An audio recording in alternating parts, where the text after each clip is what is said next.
మరునాడు తెల్లవారింది. మళ్ళీ శిష్యులుగా వెళ్ళేటప్పుడు మాత్రం ఒకళ్ళనొకళ్ళ రోషంతో చూసుకున్న ద్రోణాచార్యుల వారి దగ్గర చాలా బుద్ధిగా మళ్ళీ బాసం పెట్టలేసి కూర్చుంటారు. అందుకని అందరూ వెళ్ళారు, కూర్చున్నారు.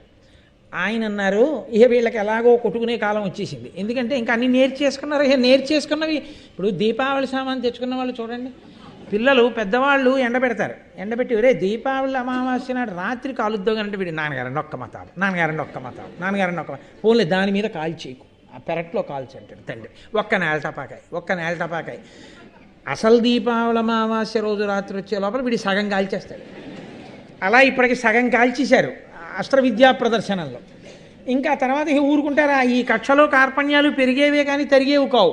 కాబట్టి ఒరే మీకు అందరికీ అన్నీ ఇచ్చేసానని నాకు బాగా అర్థమైపోయింది. నాకు కావలసింది మీరేమిస్తారా? గురువు గారికి కట్నం ఇవ్వాలిగా, గురుదక్షిణ ఇవ్వాలిగా, గురుదక్షిణ ఇస్తారా అని అడిగాడు ద్రోణుడు అందరినీ కూర్చోబెట్టి. ఇచ్చేస్తాం, ఏం కావాలి? ఎవరి యొక్క యుద్ధంలో ఎంత శక్తి నిజంగా ఉందో బయట పెట్టేస్తున్నారు. మరునాడు తెల్లవారుదామునే గుండెల మీద చెయ్యేసుకు పడుకున్న వాడికి మరునాటి రాత్రికే తెలిసిపోయింది ఎవడంత గొప్పవాడో. కానీ ఆ బుద్ధి తలకెక్కితే కదా దుర్యోధనుడికి. ఇలా గుండెల మీద చెయ్యేసుకు పడుకున్నాడు, మర్నాడు వచ్చాడు, ఏం కావాలి? ఆయన అన్నాడు, నేను మీకు ముందే చెప్పానుగా, నన్ను అవమానించాడు ద్రుపదుడు. ఎప్పుడు మళ్ళీ మర్చిపోకూడదు. ద్రోణాచార్యుల వారు చిన్నతనంలో ఉన్నప్పుడు ఆ భరద్వాజుని యొక్క ఆశ్రమంలో చదువుకునే రోజుల్లో వృషభుని యొక్క కుమారుడైనటువంటి ఆ ద్రుపదుడు కూడా కలిసి చదువుకున్నాడు. నేను రాజు అయిన తర్వాత నువ్వు రావయా, నీకు సహాయం చేస్తానన్నాడు. కృపి వలన తనకి అశ్వత్థామ పుట్టినప్పుడు పిల్లాడికి పాలు లేవని ఏడిచి స్నేహితుడు కదా అని వెడితే దరిద్ర బ్రాహ్మణుడికి రాజుకి స్నేహమా అని బయటికి గెంటేశాడు. వస్తుంటేనే హస్తినాపురం నూతిలో బంతి పడిపోయి ఆడుకుంటూ ఆ బంతిని పైకి తీయలేక బాధపడుతున్నటువంటి ఆ పాండు కుమారులు కౌరవులు ఎదురకుండా బాణములను ఒకదాని వెనక ఒకటి వేసి బంతి పైకి తీస్తే పిల్లలు తెల్లబోతే భీష్మాచార్యులు వారు వస్తే గురుపీఠం మీద కూర్చోమంటే కూర్చుని పిల్లలకు పాఠం నేర్పాడు. అప్పుడు అడిగాడు, అదిగో నన్ను అవమానించినటువంటి ద్రుపదుణ్ణి కట్టిపట్టి తేగలరా అన్నాడు. అదెంత పెద్ద పనండి, మీరు ఇన్ని నేర్పిన తర్వాత రండి అందరం వెళ్ళి పట్టుకొచ్చేద్దాం అని ద్రోణాచార్యుల వారిని మీరు రండి.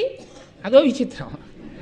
అంటే ద్రోణాచార్యుల వారు నిన్నను ఒకళ్ళ మీద ఒకళ్ళు కలిగిపడ్డారు కదా. ఇవాళ తన పని కోసం వెళ్ళేటప్పుడు అసలు అర్జునుణ్ణి కొట్టడం కాదు, భీముణ్ణి కొట్టడం కాదు, ద్రుపదుణ్ణి కొట్టడంలో ఎవరు నిజంగా సఫలీకృతులు అవుతారో తెలుసుకుంటే ఎవరు బుద్ధి తెచ్చుకోవాలో వాళ్ళకి అర్థం అవుతుందేమో అనుకున్నాడేమో మహానుభావుడు.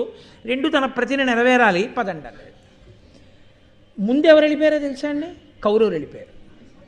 దుర్యోధనుడిని వెంట పెట్టుకుని వెళ్ళిపోయారు. అంటే వాళ్ళ ఉద్దేశ్యం ఏంటంటే గబుక్కుని పాండవులు వెళ్ళిపోతారేమో, వెళ్ళిపోతే అది పెద్ద ద్రుపదుణ్ణి కొట్టడం ఏమిటండి, అది పెద్ద విశేషం ఏంటి వాళ్ళ ఉద్దేశంలో వస్తుందండి, నా ఉద్దేశం కాదు.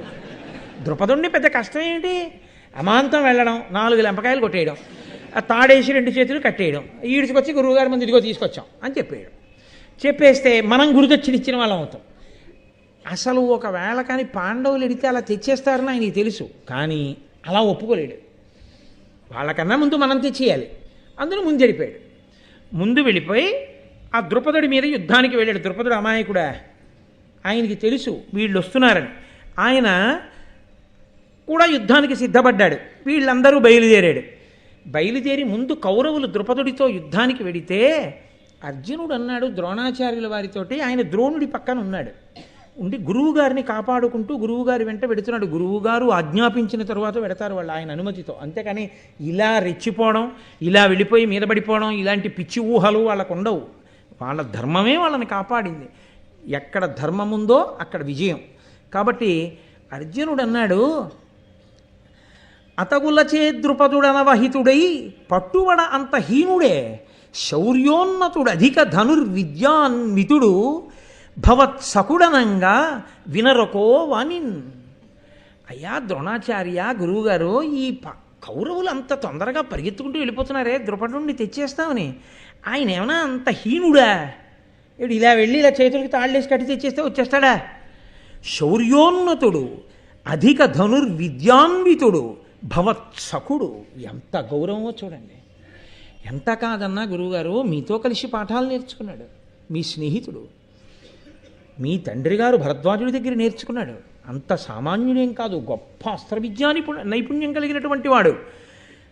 అటువంటి వాణ్ణి అంత తేలిగ్గా కట్టి తెస్తారండి వీళ్ళు. అలా ఎలా వెళ్ళిపోయారు? ఆయన నవ్వు నవ్వి ఊరుకున్నాడు. చూడండిరా జరగబోయే విషయాన్ని. వెళ్ళాడు ద్రుపద మహారాజు గారు, చూశాడు ఏమిటి వీళ్ళ ఉద్ధత ఏమిటి, వీళ్ళేమిటని. ఆ ద్రుపద మహారాజు గారు ధనస్సు పట్టుకుని బాణములను వేస్తుంటే వీళ్ళ 100 అన్నదమ్ములు కలిపి 1,00,000 బాణాలు వేస్తే ఆయన ఒక్కడే 1,00,000 బాణాలని కప్పెట్టేశాడు ఆకాశంలో. కప్పెట్టి ఆయన బాణప్రయోగం చేస్తుంటే రాక్షసుల మీద యుద్ధం చేస్తున్న కుమారస్వామిలా, ఆ వేయడంలో ఉపమానంలో చమత్కారం చూడండి, వీళ్ళు రాక్షసులు అంటే రాక్షసుల మీద యుద్ధం చేస్తున్న కుమారస్వామిలా ఒక ద్రుపదుడు అనేక రథాల మీద కూర్చుని అనేక మంది ద్రుపదుల్లా వీళ్ళకి కనబడ్డాడు. ఆయన అంత వేగంగా బాణాలు విడిచిపెట్టాడు. వీళ్ళు చూసి ఆ బాణాలకి ఎదురు నిలబడి యుద్ధం చేయలేక భయపడిపోయి నానా దిక్కులకు పారిపోయారు. పారిపోయిన తర్వాత ఆ ద్రుపదుని యొక్క తమ్ముడు అర్జునుడితో యుద్ధం చేసి ఓడిపోయాడు. ఓడిపోయిన తర్వాత ద్రోణాచార్యుల వారితో అర్జునుడు అన్నాడు, మహానుభావ, ఇప్పటి వరకు మీ రథానికి మేము కాపుగా ఉన్నాం, వెళ్ళి ఆ ద్రుపదుణ్ణి కట్టి పట్టి బంధించి తీసుకొచ్చి మీ ముందు నించో పెడతాను, కాబట్టి నేను పెడతానన్నాడు.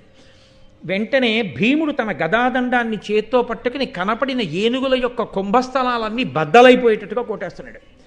ఇన్ని ఏనుగులు కుంభస్థలాలు బద్దలై నెత్తురోడి తొండములనెత్తి ఘీంకారం చేస్తూ అదుపు తప్పి యుద్ధభూమి అంతా చల్లాచదరై పరిగెడుతుంటే, గుర్రాలు పీనుగు పెంటలై కింద పడిపోతుంటే, నెత్తురోడి సైనిక సమూహములు మరణిస్తుంటే, అర్జునుడు ద్రుపదుడితో యుద్ధం చేస్తుండగా ద్రుపదుడు అర్జునుడి యొక్క యుద్ధాన్ని చూసి ఆశ్చర్యపోయి ఒక బాణంతో అర్జునుడి యొక్క విల్లు విరిచే ప్రయత్నం చేశాడు. పరమాస్త్రైక విశారదుల్ బలయుతుల్ పాంచాల కౌంతేయులొండరులున్ మార్కుని వేయునప్పుడు తదీయోగ్రాజిరంగంబు దుస్తర నీరంధ్ర నిశాత సాయక తమస్సంఛన్నమైనం పరస్పర యుద్ధంబులు తక్కి యోధులు నిశాభ్రాంతాత్ములై రచ్చటన్. ఇద్దరూ అస్త్రవిద్యా నిపుణులే. ఆ పాంచాల రాజ్యాన్ని పరిపాలించేటటువంటి ద్రుపదుడు, పాండుతనయుడైనటువంటి అర్జునుడు ఒకరి మీద ఒకరు అస్త్రాలు ప్రయోగించుకుంటూ, ఈయనేమో పిల్లవాడు, ఆయనేమో మంచి వయస్సులో ఉన్నటువంటి వాడు, పెద్దవాడైన వాడు. ఇంత చిన్న పిల్లవాడు, ఇతని పౌరుషం, ఇతని పరాక్రమం, ఇతని అస్త్రవిద్య చూసి ఆయన తెల్లపోతున్నాడు. పరమాస్త్రైక విశారదుల్ బలయుతుల్ పాంచాల కౌంతేయులొండరులున్ మార్కుని యోయునప్పుడు తదీయోగ్రాజిరంగంబు దుస్తర నీరంధ్ర నిశాత సాయక తమస్సంఛన్నమైనం పరస్పర యుద్ధంబులు తక్కి యోధులు నిశాభ్రాంతాత్ములై రచ్చటన్. మిగిలినటువంటి యుద్ధవీరులందరూ యుద్ధం మానేసి ద్రుపద అర్జునుల యొక్క యుద్ధాన్ని అంత ఆశ్చర్యంగా చూస్తున్నారు. ఒక బాణంతో అర్జునుడి యొక్క ధనస్సు విరిగిపోయేటట్టుగా కొట్టాడు ద్రుపదుడు. వెంటనే తన ఉన్న రథం మించి కత్తి తీసి కత్తి పట్టుకుని ద్రుపద మహారాజు కూర్చున్నటువంటి రథం మీదకి దూకి ఆయన్ని యుద్ధంలో ఓడించి కంఠం మీద కత్తి పెట్టాడు. ఎక్కడ కదిలితే తమ రాజు యొక్క కంఠం నరకబడుతుందోనని కాకావికలైపోయి ద్రుపదుని సైన్యం అంతా చల్లాచెదరైపోయింది. వెంటనే భీమసేనుడు అర్జునుడు కలిసి ఆ ద్రుపదుడి కాళ్ళు చేతులు కట్టేసి రథచక్రానికి ద్రుపదుణ్ణి కట్టి తీసుకొచ్చి ద్రోణాచార్యుల వారి ముందు నించోబెట్టారు. గురువుగారు, ఇదిగో మీరు అడిగినటువంటి గురుదక్షిణ సమర్పించాం. మీరు ఏ ద్రుపదుణ్ణి కట్టి పట్టి తీసుకురమ్మన్నారో అటువంటి వాణ్ణి పట్టి తెచ్చాం.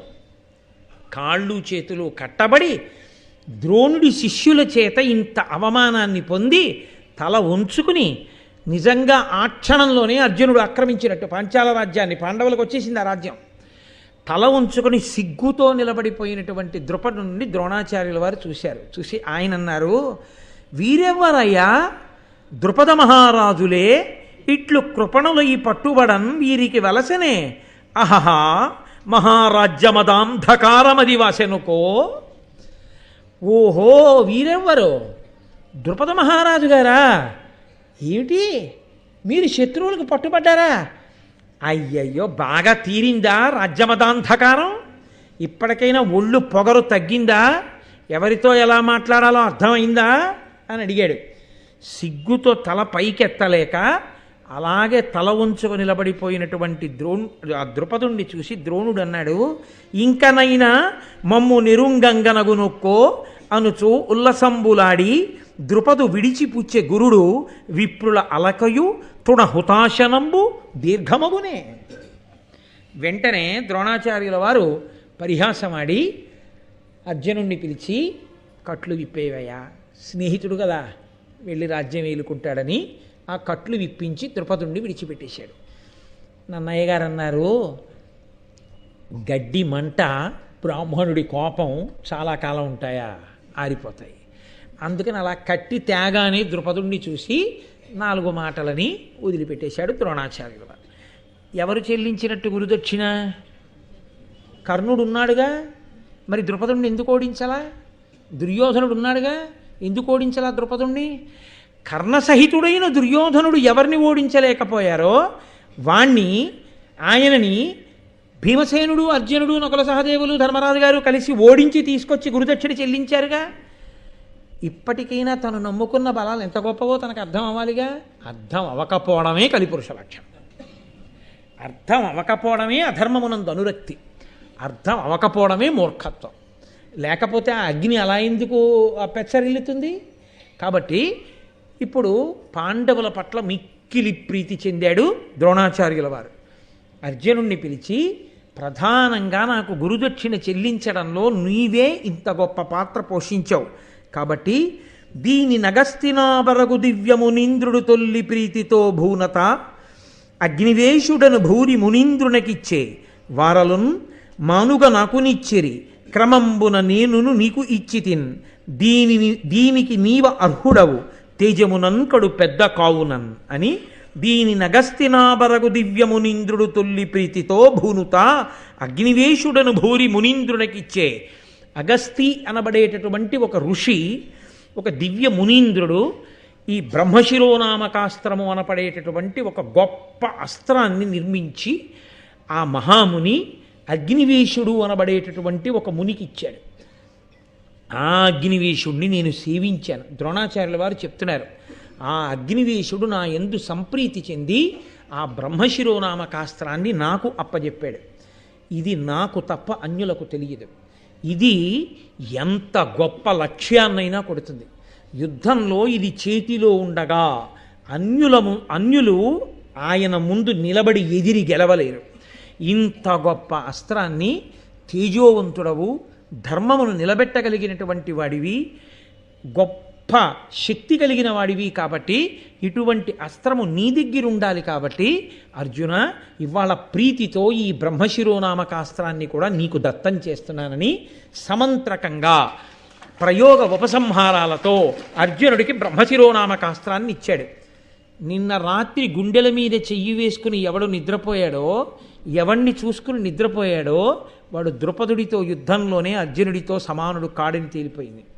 తేలిపోయిన 5 నిమిషాల తర్వాత అర్జునుడి అమ్ముల పొదిలో, అర్జునుడికి ఉన్నటువంటి అస్త్రశక్తిలో అసలు గణించడానికి వీలు లేనటువంటి అత్యంత గొప్పదైనటువంటి ఇంకొక అస్త్రం వచ్చి గురువుగారి యొక్క అనుగ్రహం చేత చేరిపోయింది.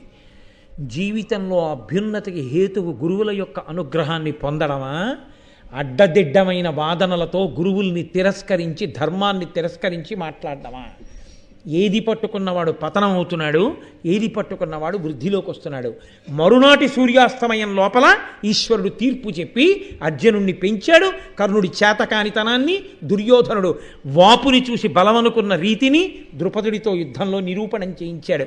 యథార్థమునకు కౌరవులు గురుదక్షిణ చెల్లించనేలేదు, పాండవులు గురుదక్షిణ చెల్లించినట్లయింది భారతాన్ని బట్టి.